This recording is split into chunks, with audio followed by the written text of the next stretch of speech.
All right, good afternoon. Let me just start off with a quick preliminary as you're settling in. As part of today's presentation, we're going to have clickers and clicker interaction from the students. If you're not familiar with clickers, today will be the day you'll be introduced to them. So basically, my colleagues here, we're going to go around, and we don't have, unfortunately, enough clickers for everyone. So the way we usually do it is we give one clicker per 2 students you can share. If you want to have a clicker and be part of the interactive components of this lecture, please make sure you give my colleagues your AUB ID, and then you will get a clicker, and then at the end of the lecture we can exchange. All right? So if you want a clicker as they go around now, just give them your AUB ID and you'll get a clicker. Okay?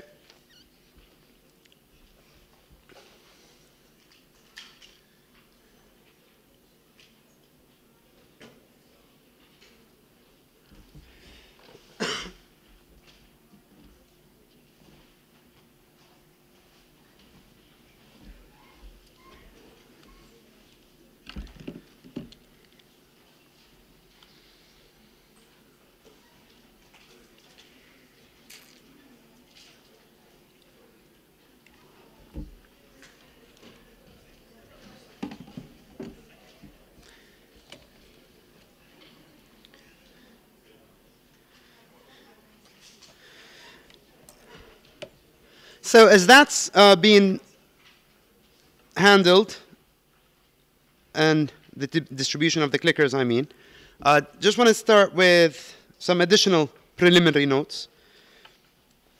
My apologies that this lecture was meant to be given last week, and for last minute things came up and we had to postpone till this week. And so what I've decided to do here today is, rather than have the lecture that was planned last week on Maimonides and Ibn Rushd, and then have another lecture next week on Scholasticism and Aquinas, what we're going to do in today's presentation is actually cover all of them. So good luck to you and myself as well. I have given this kind of format of the lecture of all of them in one place before, so I think it should go fine. But as I understand from your professors, some of you have already started working with Ibn Rushd, so I don't want to go back too far.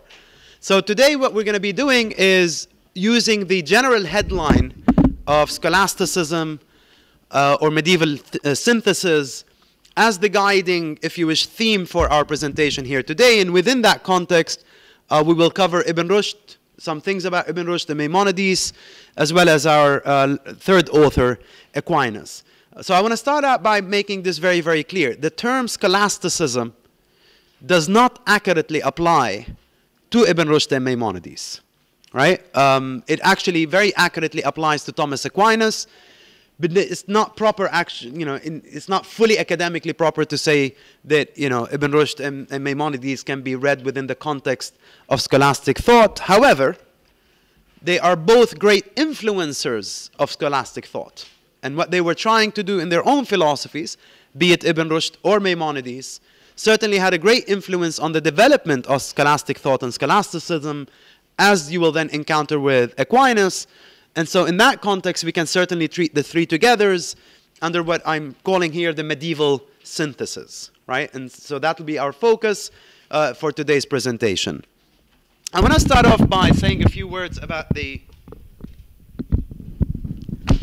painting I have up here. So when we usually speak about scholasticism, we certainly are not speaking about 19th century nor 20th century.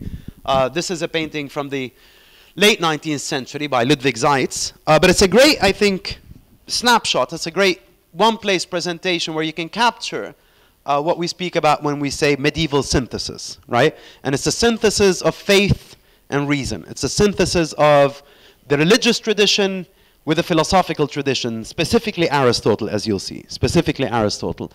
So this is a painting, as I said, in a 19th century painting by Ludwig Seitz. The title of the painting says it all, Faith and Reason United.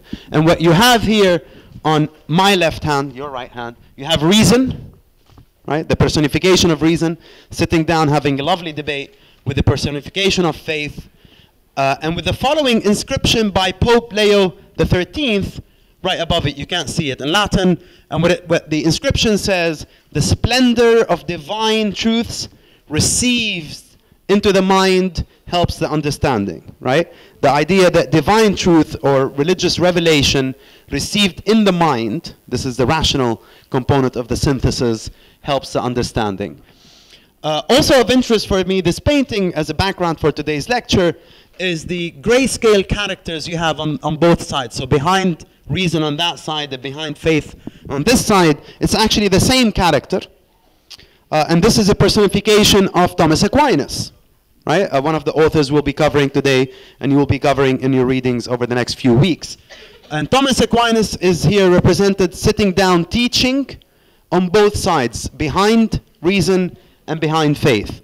Do keep this in mind, because essentially that is at the heart of the discussions we will encounter with Ibn Rushd, with Maimonides, and certainly with Thomas Aquinas throughout today's presentation, and I hope throughout your readings and class discussions. With that brief background in mind, I want to say a few words about the term itself, the term scholastic or scholasticus. Scholastic basically means something to do with the school, right? And it was mostly, the term developed to refer to the schoolmen of the 1200s, 1300s Europe, the teachers of the universities, the teachers of the school, right? So the term scholastic became a reference to a particular group of scholars who were teaching in those institutes, at those universities.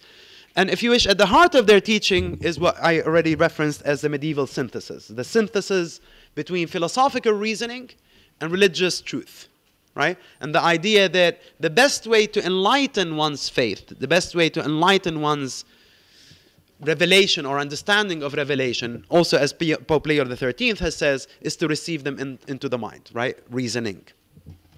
So this is the tradition you'll see from Ibn Rushd to Maimonides, as if you wish, as precursors of scholasticism, as two figures amongst many that will influence the development of scholastic thought, but you'll also see this very clearly in Thomas Aquinas.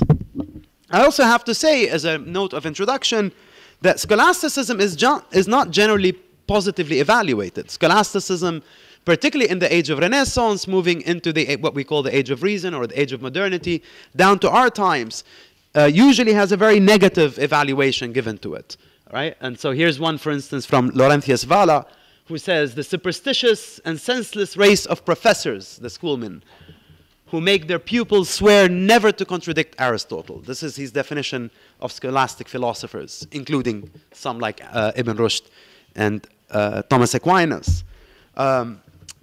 Later reflection also on the scholastic or an evaluation of scholasticism comes by Hippolyte Taine in the 19th century, where he's looking at the centuries of scholastic thought with the following evaluation. He says, 3 centuries at the bottom of that gloomy abyss did not add a single idea to man's intellectual inheritance, right? So following the scholastic tradition, there was a lot of reaction against it, a break away from it, certainly in Renaissance and moving onwards. So why cover it? Why are we here today to have this presentation about it? I'm hoping that throughout today's presentation, and certainly throughout your own treatments of Ibn Rushd, Maimonides, and Aquinas in class, you will see that it's rarely ever that you can take a group of men or 3 centuries and just, wholesale say these were useless. And certainly the same is true about, saying, oh no, they were absolutely useful. I think it's one of the important exercises of the kind of approach we take in civilization studies is to have a critical evaluation, positives and negatives. And I hope throughout today's lecture, we'll look at some of the positive impact and positive influence, at least from their perspective, as Ibn Rushd, Maimonides, and Aquinas were looking at their own project. Why was it so important for them to think about the synthesis between human reason and divine revelation? Before we do so, however, I invite you, now with your clickers, to join me in the following thought exercise. It's an imagine, if you will, exercise, right? So the scenario that I want to set up before you is the following. Imagine that you are a person of monotheistic faith, of some authority, and one with broad scholarly interests.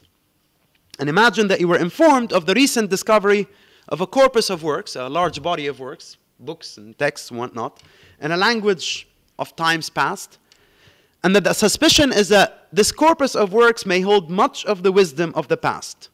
Now you're faced with the options. What do you do with this? Right? Do you procure the corpus, acquire it, and make sure no word of such discovery gets out until you can figure out what to do with it? Do you make sure no word of such a discovery gets out and destroy the corpus, burn it? Do you bring together a group of scholars to study and translate it? Or do you procure the corpus and sell it to the highest bidder? Responses already coming in. What would you do? Right? So there's the great discovery of a great body of texts, and there's a suspicion, there's great wisdom in here, but we need to, it's a different language. So what do we do with this? Do we sell it? Do we burn it? Destroy it? Translate it? Yeah? Chris, do we have an estimate of more or less how many clickers out there? 50? Okay, so I'll wait till we hit 40 responses or less. I'm not going to wait too long. So what would you do with this? 37. I'm going to look at your results at 40 or 39. Don't be shy.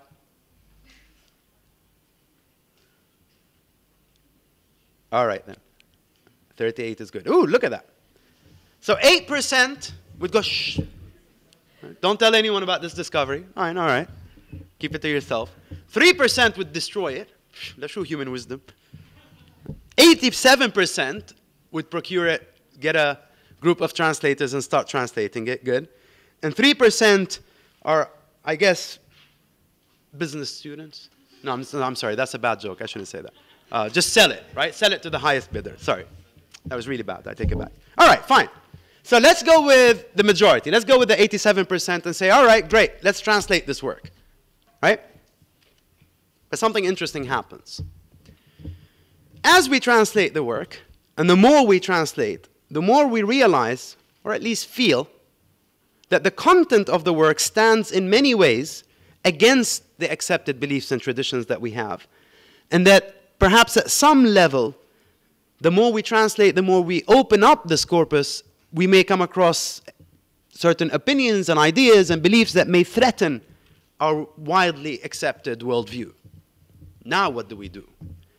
Do we make a public announcement of the discovery, urging all people to re-examine their thoughts, their ideas? Do we burn all the manuscripts and brand anyone who would ever mention them as a heretic or a criminal? Or do we continue studying and seek out from them what may indeed be of much use to us? Or do we cover up the fact that they were translated, pretend they just got discovered, and then still sell them to the highest bidder? Right?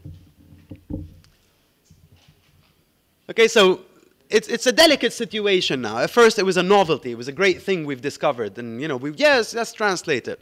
Right? But as we start to translate it, we come across ideas that may challenge our accepted worldview, that may force us to re-examine some of our accepted worldview. What do we do?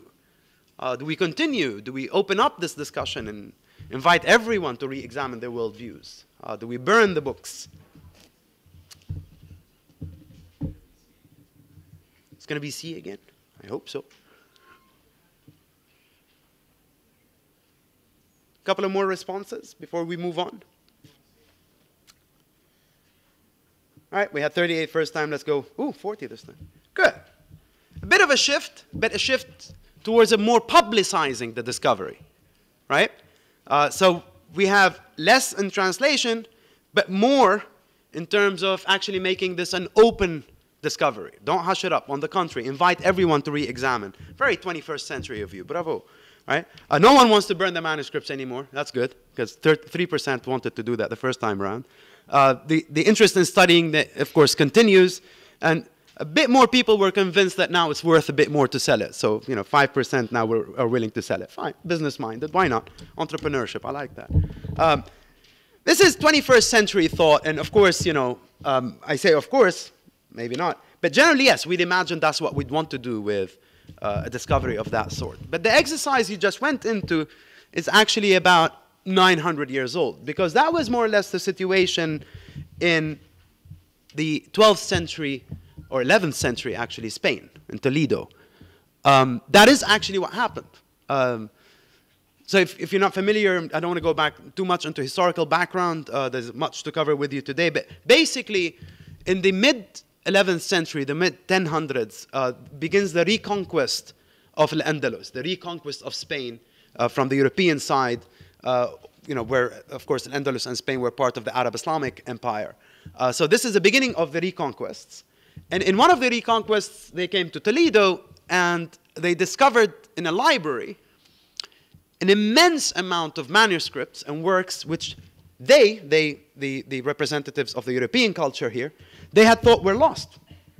They had thought were gone already, mostly Aristotle's works. And so the direct decision, of course, was to make sure that that library is protected, to make sure that that library is not destroyed, because they had rediscovered the works of Aristotle, rediscovered some of the works of Plato, but also with an added value here.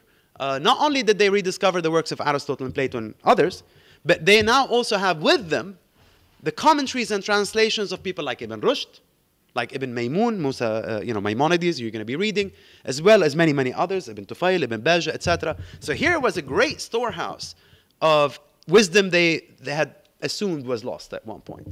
And in fact, exactly what they did was they brought together a group of translators and dedicated themselves to the study and the translation of this fantastic corpus. Yes, even when the more they studied it, they felt that this may actually force us to re-examine some of our worldview, to re-examine some of our understanding of, revelation and whatnot, right? So what you took as a decision today, not unanimously, but pretty decent majority, as 21st century citizens, was actually the mood of 11th century Toledo in Spain.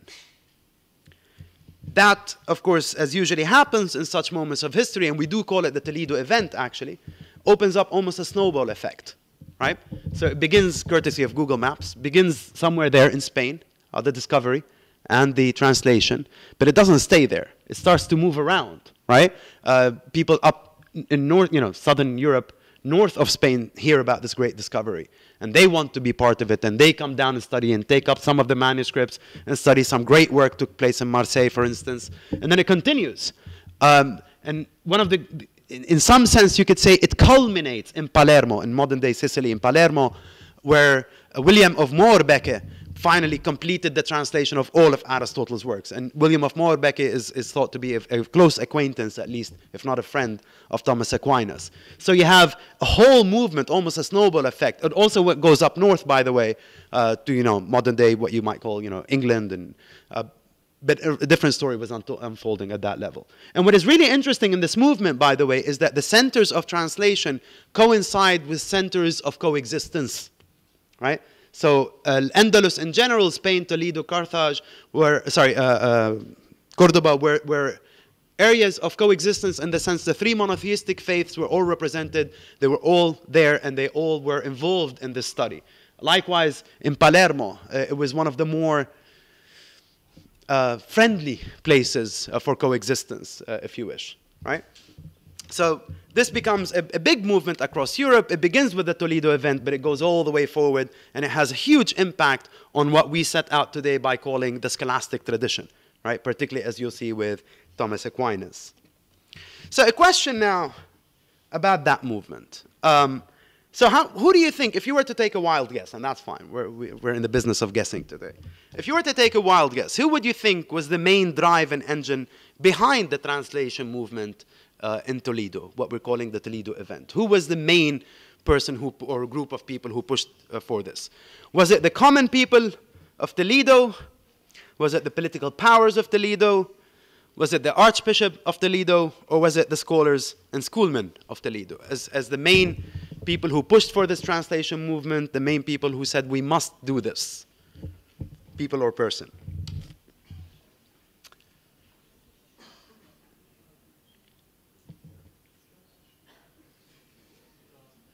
Wild guess. You don't have a clicker. Do you want one? All right. I know. This is.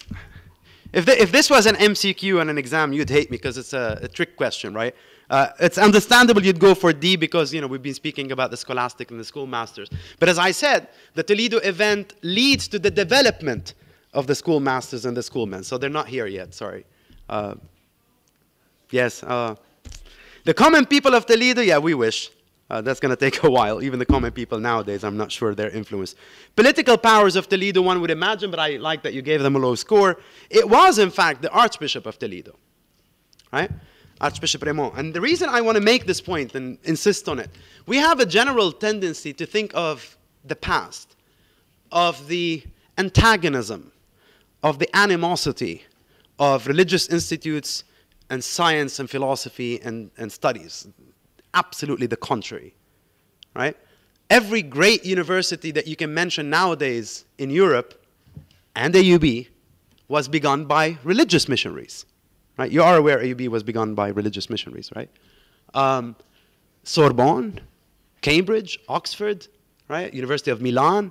So, in fact, the representatives of the church, in this case Archbishop Raymond, was at the heart of this movement. Now, that is not to say every representative of every religious institute is a great enlightened person. No, that's definitely what I'm not saying that here, neither on record nor off record.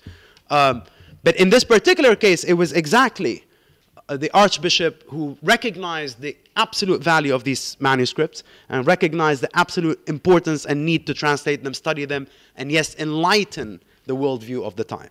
Right? And so again, I want to insist on this because I want us to remove this general tendency and cliche that we have that, you know, religious institutes stand in the face of progress. They were actually, at least at this era that we're covering here today, at the very heart of the progress.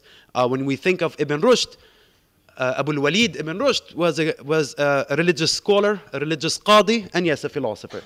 When you think of Musa ibn Maimonides, who you're going to be reading, he was a rabbi of the Jewish community. In fact, at one point, he was the highest rabbi of the Jewish community in Alexandria. When you think of Thomas Aquinas, later aka Saint Thomas Aquinas, you're thinking of one of the greatest figures of the church at the time. So the absolute kind of harmony, as the title of Ibn Rushd's work would suggest, between philosophical reasoning and religious reasoning, so to speak, was at the, you know, if you wish, a given at the time. And I did pass a hint earlier on when I mentioned about the beginning of the Toledo event, and I said the Toledo Cathedral housed the translators, and that's because the bishop gave it to the translators. Again, of course, I'm not being an apologetic for religious, you know, figures, you know, they can handle themselves.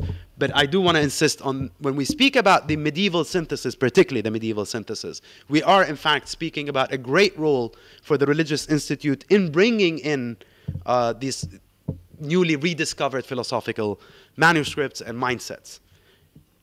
Having said that, I have to now backtrack just a bit and say it would be very wrong of me if the picture that I'm presenting now is making it sound like all of this happened out of the blue in Toledo in 1085, right, with the reconquests. Nothing happens out of the blue. Nothing happens out of a vacuum. Socrates never woke up one day and said, I'd like to do philosophy, right? He was the teacher of Anaxagoras, student of Anaxagoras, who was, of course, the student of somebody else, etc. So nothing happens in a vacuum. And I think it's important to now keep in mind that though this was heightened interest because of the discovery of the manuscripts in trying to figure out the synthesis, interest in doing so was already going on for a while. And so I'm going to be very brief and just give you just a few examples, right? One of the earliest when we think of, when we speak about this medieval synthesis or bringing philosophy and revelation together, bringing reason and revelation together, we think of Boethius, who's a 6th century politician and administrator and philosopher, etc. And in the 500s, Boethius, as he felt that as the language of Christendom, of the empire at the time, was going more and more to Latin, he started to get worried about the Greek texts being lost, right? Who's going to read Plato in Greek if we're all going to go into Latin? We're going to lose Aristotle and these great figures and Plotinus. And so he took it upon himself as one of his tasks to begin the translation. And he translated quite a bit of Plato's works. And he wrote great works on the reconciliation of philosophy and revelation, right? One of the early works. And you already sense a bit of this with Aquinas, I think, anyway. With Augustine. John Scotus Erigena is a great, another one of these characters. He's up, and his name, by the way, Scotus Erigena, just simply means Irish from Ireland, right? Scotus at the time didn't mean Scotland. And it's very interesting because up in Ireland, Greek was still a main language. Latin hadn't overtaken the Greek as a language of education in the schools. And so John Scotus had direct access to the Greek texts. And so he was still studying the Greek Aristotle and the Greek Plato. For a similar reason, like Boethius, he was worried about losing this corpus. And here's a great one of his quotes that suggests already his thinking of the synthesis between reason and revelation. John Scotus writes, Christ wears two shoes in the world, scripture and nature, the natural world. Both are necessary to understand the Lord, and at no stage can creation be seen as a separation of things from God. Right? So this idea of nature, by the way, was natural world, natural philosophy, natural science nowadays, you would call it. Right? So the importance of both science, philosophy in that general sense, and revelation. St. Anselm is also a great figure when we speak about the early medieval synthesis, people who were working in bringing reason and faith together. He's accredited with the very first ontological proof for God's existence, right? Proving God's existence based on the very nature of God. St. Thomas Aquinas will cover it, so I'm not going to go into details. So a quick snapshot here of some of the figures. You can mention many, many others. One of my favorites, he's not there, Haram, Abelard. Really a great, for me, a great example of this movement between science and religion, or philosophy and religion. He called his son, I'm not sure if it's a good thing or a bad thing, you decide. He had a son and he called him Astrolabe. Do you know what an astrolabe is? Astrolabe. No. It's an ancient instrument they used to measure the distances of the stars and help them navigate at night. So he was so immersed in science and philosophy, he called his son Astrolabe. I'm not sure. I don't know. I don't know. It's like calling your son photon collider today, right? CERN Institute. Never mind. So there was a lot of figures. So the point I want to make is, of course, before the Toledo event and before Aquinas and Ibn Rushd, and it's not like people weren't already interested in this, right? But the discovery of the manuscripts in Toledo gave them all this new material to work with, and so you had the snowball effect that went, as I showed you, from Toledo in Spain to Palermo and up to Nice and Marseille and onwards to England. And with that, we come to what we're recording here today, our three synthesizers. Right? Sounds like DJs or something. Isn't that what they call that? Synthesizer, right, Chris? Yes, okay, great. So as I said, and again, I need to emphasize, Ibn Rushd and Ibn Maymun are not accurately scholastic philosophers. They predate the movement of scholasticism, but they certainly influence it. And that's why we want to cover them today, albeit briefly, as an introduction to Thomas Aquinas and the scholastic tradition. I'm not a big fan of going through biographies. All of this is online these days. Just want to focus on a couple of key events or key attributes related to Ibn Rushd. So something I've already mentioned. He was a legal judge, in fact, from a family of legal judges, right? And when I say legal, I hope you're not thinking civic law, right? When you're talking about 11th century Spain and you say this person is a judge, you mean religious judge, right? Qadi Shara'. And in fact, at one point he was Qadi Qudat. He was chief judge of Cordoba, right? And he comes from a family of judges. So he is very much well versed in religious sciences, in ilm al-kalam, in tashri', in fiqh, in anything of the religious sciences you want to think of. He was Qadi Qudat, he was chief judge. He was also a doctor, he was court physician, right, to the emirs of the time, and philosopher. And for Ibn Rushd, that's not anything to be surprised at. For him, that's exactly what is natural. That anyone who is actually fully interested in philosophy would be fully immersed in revelation and vice versa. Right? And I hope you already started to get a sense of that from readings on the harmony of religion and philosophy. Interesting events is, of course, his exile, self-exile. Because as happened in the Arab East at one point when Al-Ghazali came on the scene and his teacher before him, Abu Hassan al-Ash'ari, the tide moved against philosophical thinking. Right? If you may remember from Professor Mario Quzah's presentation, there was a point, what we call the golden age of Baghdad, or the heyday, or al-Asr al-Dhahabi, I don't know what method you prefer.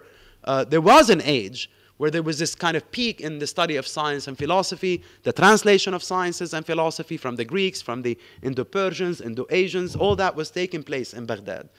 With people like Al-Kindi, with people like certainly, Al-Farabi, Abu Nasr al-Farabi, and others. But then there's a moment with Abu Hassan al-Ash'ari, who's obviously, if you wish, Al-Ghazali's teacher, and Al-Ghazali, where the tide seems to move against philosophical reasoning, right? And I say seems to move because, of course, that's still an open debate.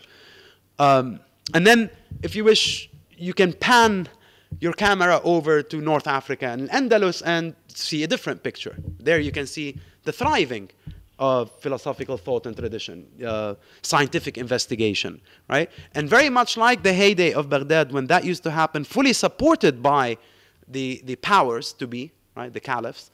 Also in Andalus and North Africa, that was also directly supported by the Umara and the self-appointed caliphs, right? And so Ibn Rushd was actually brought into the court by Ibn Tufayl. Any of you familiar with Ibn Tufayl?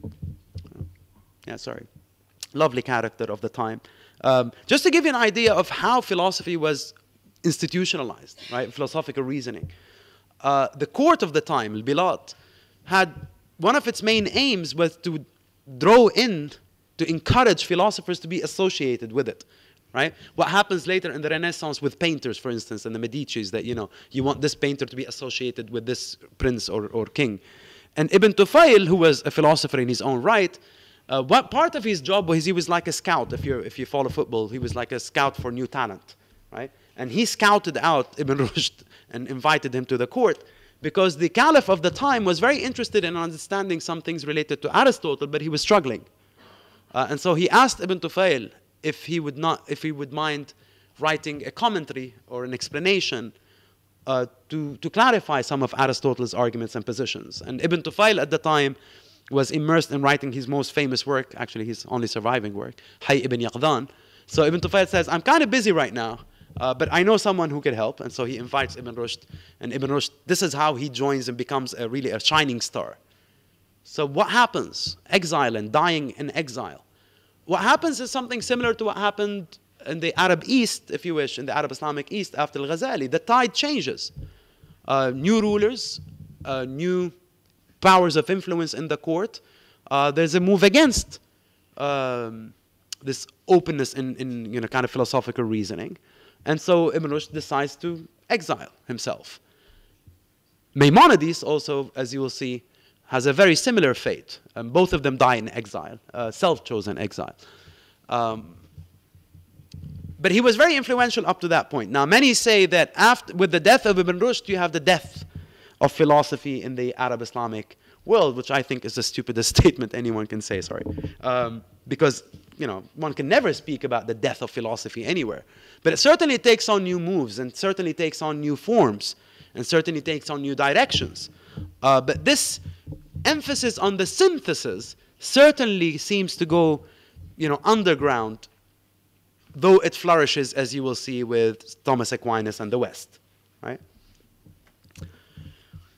He was, I don't know if you care, but his body was brought back and buried in Spain after he died. Yeah, but he was dead, so it's too late. So you're reading, I think, on the harmony of philosophy and religion, but the full title is where I want to actually start. The actual title of the work is The Decisive Treatise Determining the Nature of the Connection Between Philosophy and Religion. And the Arabic actually does not mention philosophy and does not mention religion. It is actually كتاب فصل المقال وتقرير ما بين الحكمة والشريعة من اتصال. Right? It's not religion and philosophy, it's hikmah, wisdom, and sharia, religious law. Right? And so this is the philosopher Ibn Rushd writing, and I want to emphasize this, and I know you've already started working with Ibn Rushd, so I'm not going to spend too much time with him, but I do want to emphasize this. He's not writing a philosophy book. If you want to read Ibn Rushd's philosophy, this isn't the book you would read. Right? This is a book by Ibn Rushd about philosophy, about the role of philosophy in a monotheistic context.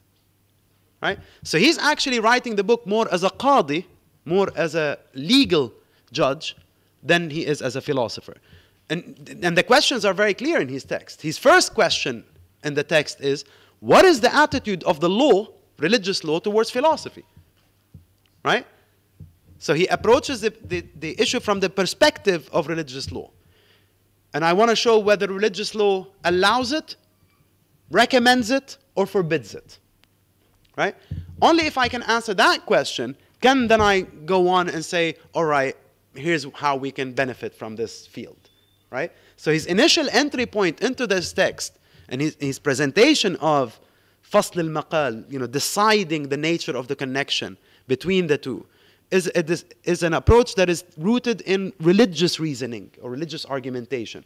Because if religious law says I'm not allowed, I'm forbidden to study philosophy, and that's the end of the argument. Khalas. There's nothing more to say, right? But I'm assuming you've already started your work with Ibn Rushd, as I hope you will already have seen. He goes on and say no, it actually not only allows it, but actually commands it, right? And this is the basic premise that you really, whatever else you miss out in Ibn Rushd, don't miss out on this most basic premise, right? Either, if. And this is where what his entire work revolves around.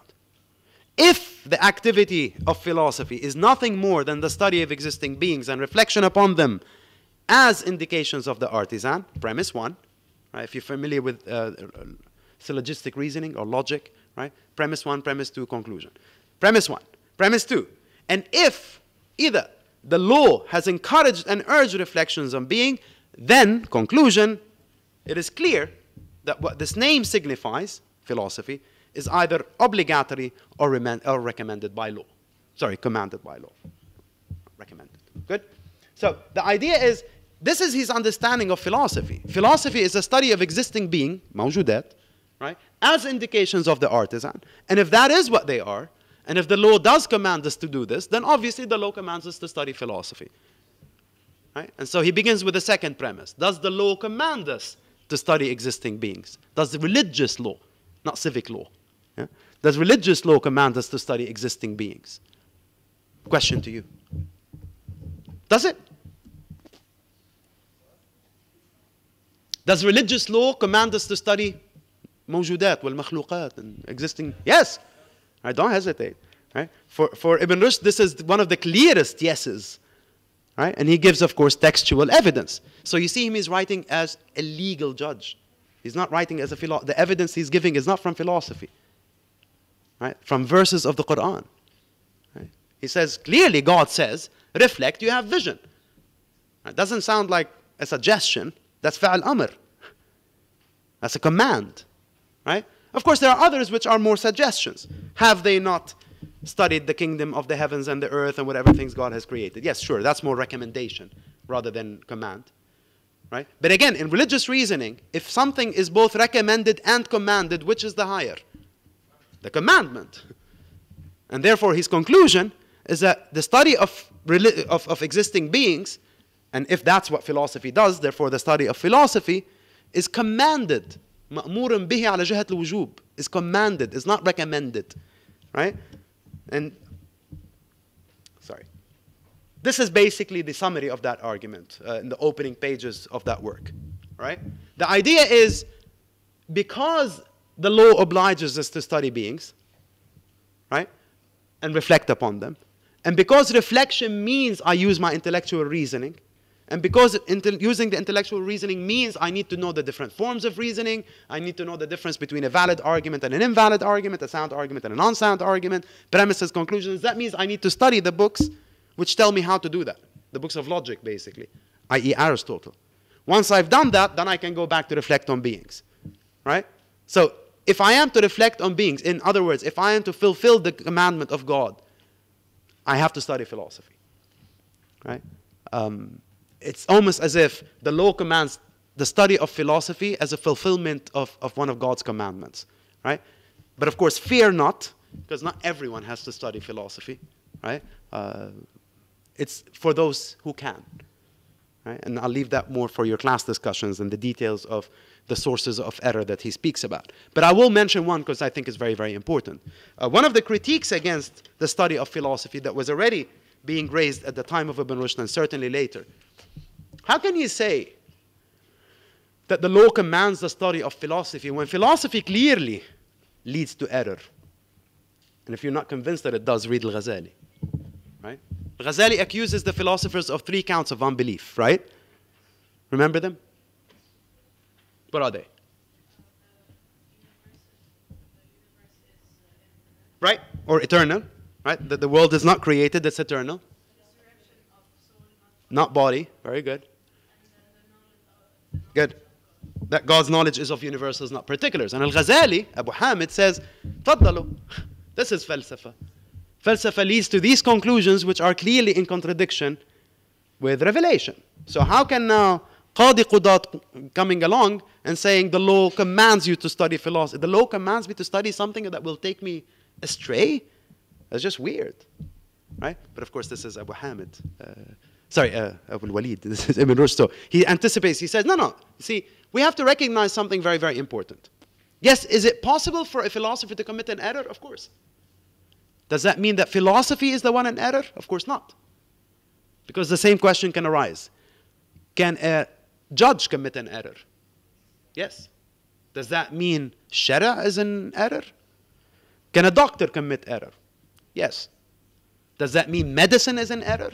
Right? And so Ibn Rushd says we have to be very clear. And this is unfortunately what Abu Hamid is not clear about. And Ibn Rushd literally names him in his work. He says, haram Abu Hamid. What Al-Ghazali wasn't clear about, there's two types of error. One type which we call the essential error, i.e. the thing in itself is erroneous. And another type is accidental error. Yes, it may happen, but if it happens, it's not in the thing, it's in the person using the thing. Right? So if I were to drink water and choke and die, do you want to ban people from drinking water? It's horrendous. Because the accident is in me, not in the water. Right? On the other hand, if I drink poison and die, I don't think anyone's going to be surprised. Ooh, that was weird. He died when he drank poison. Yes, it's the essence of poison that it kills.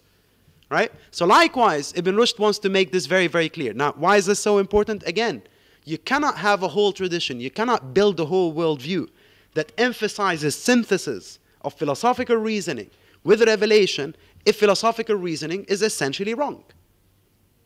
Right? So you have to figure out where the errors are, and then we can move forward towards a defense of the connection between hikmah wa sharia, between philosophy and religion. And then, yes, you can speak about, the harmony of philosophy and religion.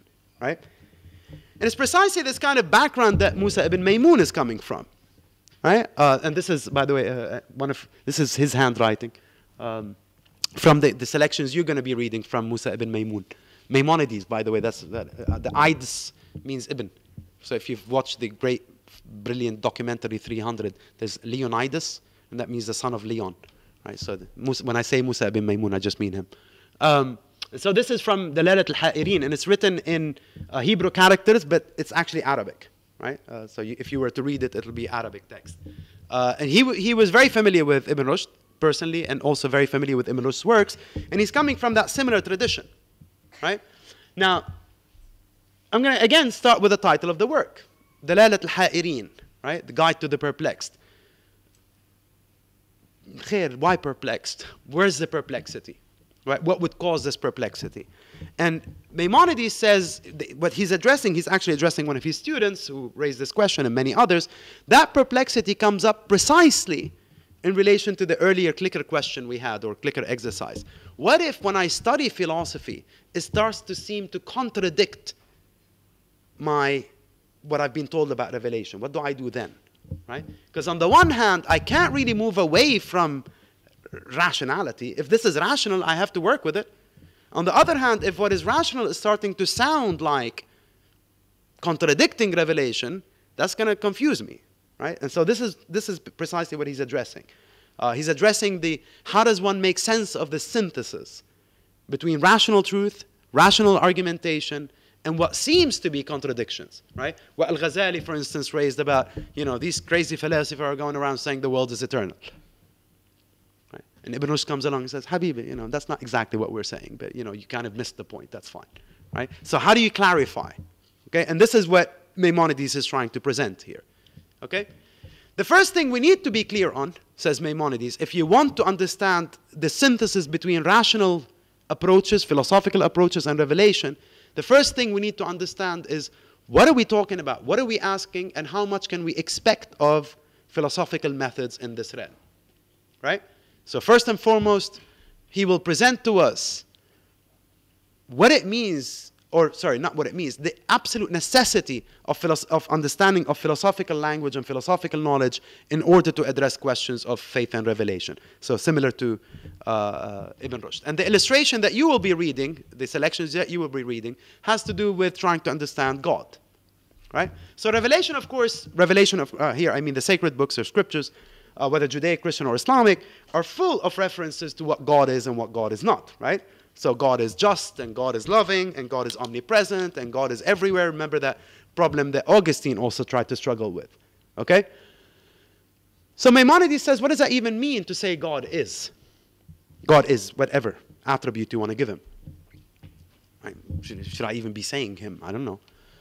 And so Maimonides says, here's where it begins. Let's be very clear what we can say and what we can't say about God. So he says, philosophically, we define something 5 different ways. Let me show you that none of them can define God. And therefore, we cannot really say anything about God. Right? The different 5 forms of definition. Sorry. The first approach to definition is description by definition, i.e. explaining of a name containing the true essence of an object. Right? So how do I define God? Right? What is God? Remember Augustine, he says, what then do I love when I love God? Probably not. Okay. That's the question. So one way to define something is by reference to its essence. So we say the human is a mortal being. That's our essence, is that we're mortal. Right? Can I say something like that about God?